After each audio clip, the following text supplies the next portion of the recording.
These are air fryer apple fritters. Let's see what's cooking. It's time for Yo-Yo Max 12. Hello everyone, starting off with a large bowl and 1.5 cups of all-purpose flour.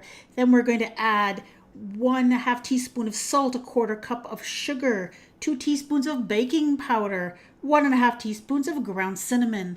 Give that a stir, and then we're going to add 2/3 of a cup of milk, 2 large eggs, a tablespoon of lemon juice, teaspoon of vanilla extract, and then you're just going to stir this together until just combined.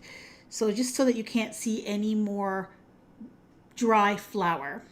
Then you're going to stir in 2 apples, medium-sized apples that have been cut up into pieces.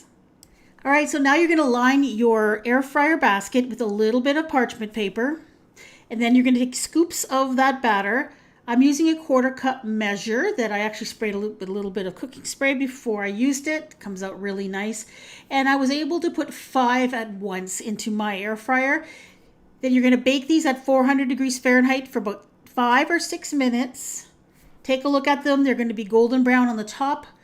Flip them over and then bake for an additional couple of minutes until the bottoms are also brown. And they will stick together a little bit, but it's not a big deal. Once they're done, take them out and you can do your second batch.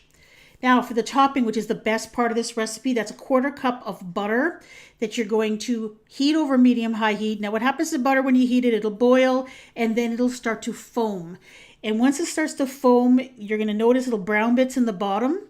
Continue to cook until it looks like you have a nice chestnutty brown in the bottom. Take it off the heat. Add 1 cup of confectioner's sugar, an additional 1/2 teaspoon of cinnamon.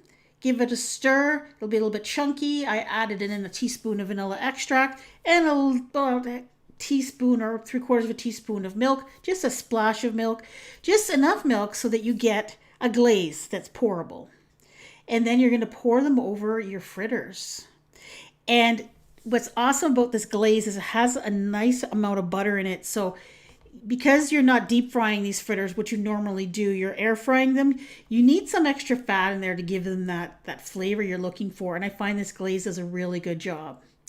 And there they are. Now, are these as good as your classic deep fried apple fritter with a glaze?